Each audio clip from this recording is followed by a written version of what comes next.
Массовой армией уже ничего не решить. Я вот на них смотрю, я поэтому боюсь за будущее своей страны вообще в принципе. Отныне в Таджикистане военный билет можно получить на платной основе. Досмотрите это видео до конца, и вы узнаете, как это будет работать. Подписывайтесь на наше обновление, чтобы всегда оставаться в курсе событий. Глава парламентского комитета правопорядка, обороны и безопасности Таджикистана Рустам Шамурод предложил ввести госпошлину в случае отказа от прохождения срочной службы в армии. Каждый человек должен заниматься тем делом, которым он заниматься умеет. Ведь не заставишь же человека, который далек от медицины, которого не тянет в медицину, заниматься врачебной деятельностью. Жители Душанбе в основном поддерживают предложение депутата о введении пошлины для тех, кто не хочет в армию. Отдавать долг родине таджикистанцы сегодня не стремятся из-за плохого обеспечения военных частей и дедовщины, да и терять 2 года мало кто хочет. По словам таджикистанцев, уклониться от службы можно и сейчас, но нелегальным способом. Внести поправки в новую редакцию закона о военной службе предложили члены парламентского комитета правопорядка, обороны и безопасности. Текст поправок опубликован на сайте парламента. Введенные пошлины для тех,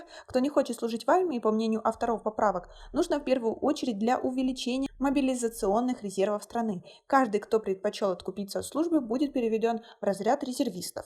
В соответствии с внесенными поправками, молодые люди, которые окончили вузы с военными кафедрами, получат воинское звание офицера запаса после прохождения 1 года службы в армии. В прошлом все выпускники высших учебных заведений, где имелись военные кафедры, получали офицерские воинские звания после прохождения 40-дневных курсов. Представляя законопроект, Мирзо сказал, что в судебную систему, прокуратуру, органы по борьбе с коррупцией и исполнение наказаний граждане теперь будут приняты на работу только после прохождения службы в вооруженных силах страны. О пополнении госбюджета, который из-за пандемии ожидается дефицитным, не указано ни слова. Якобы не для этого этот закон. Порядок уплаты пошлины, да, и закон, будет ли на самом деле работать, пока еще не указали. Сумма пошлины не названа. Парламентарии предлагают определять ее правительству страны. Как вы смотрите на такие поправки к закону? Свои ответы напишите нам, пожалуйста, в комментарии. Вот что сам говорит Рустам Шамурод по поводу этой поправки. Закон предусматривает новый порядок прохождения военной службы. В настоящее время количество граждан в резерве сокращается ежегодно из-за возрастных ограничений для резервистов вооруженной силы страны. Эти меры позволят увеличить количество резервистов за счет молодежи и устранить проблему отклонения от своих конституционных прав граждан страны, говорится в сообщении. Правозащитница организации «Офис гражданских свобод» Дилраба Самадова считает, что введение откупных сильно ударит по боеспособности армии, а то, что вынуждены будут служить только бедные слои населения, уничтожит любую попытку повысить престиж армии среди жителей Таджикистана.